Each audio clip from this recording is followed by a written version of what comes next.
पूरी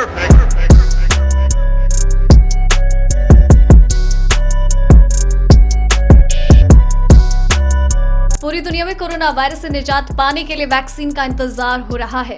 भारत में भी कई कोरोना वैक्सीन के कैंडिडेट हैं जो ट्रायल में बेहतर परिणाम दिखा रहे हैं।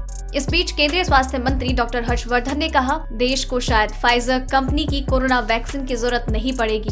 केंद्रीय स्वास्थ्य मंत्री हर्षवर्धन ने दोहराया है कि भारत को कोरोना वायरस के खिलाफ जंग में फाइजर के टीके की आवश्यकता नहीं हो सकती, क्योंकि देश में अन्य वैक्सीन का परीक्षण किया जा रहा है जो अब तक सेफ्टी ट्रायल्स में आशाजनक परिणाम दिखा रहे हैं। मीडिया रिपोर्ट्स के अनुसार स्वास्थ्य मंत्री ने कहा कि फाइजर बायोएनटेक के वैक्सीन पर विचार करने का कोई मतलब नहीं, क्योंकि अमेरिकी नियामक प्राधिकरण ने भी अभी तक इसके वैक्सीन को मंजूरी नहीं दी है। मीडिया रिपोर्ट्स के अनुसार स्वास्थ्य मंत्री ने कहा है कि फाइजर बायोएनटेक के वैक्सीन पर विचार करने का कोई मतलब नहीं है, क्योंकि अमेरिकी नियामक प्राधिकरण ने भी अभी तक इसके वैक्सीन को मंजूरी नहीं दी है। उन्होंने कहा कि अगर फाइजर की वैक्सीन को मंजूरी मिल भी जाती है तो इसके निर्माता दूसरे देशों को वैक्सीन की आपूर्ति करने से पहले अपनी स्थानीय आबादी की वैक्सीन को मुहैया कराने का प्रयास करेंगे। भारत में अभी तक कम से कम वैक्सीन के 5 कैंडिडेट हैं जिनके कोविड-19 वैक्सीन का ह्यूमन ट्रायल जारी है। इनमें से 3 वैक्सीन तो सेफ्टी और प्रभाव साबित करने के लिए दूसरे और तीसरे फेज के ट्रायल में हैं। Serum institute of India, Indian council of medical research के साथ मिलकर ऑक्सफोर्ड एस्ट्राजेनेका वैक्सीन के तीसरे चरण का ट्रायल कर रहा है।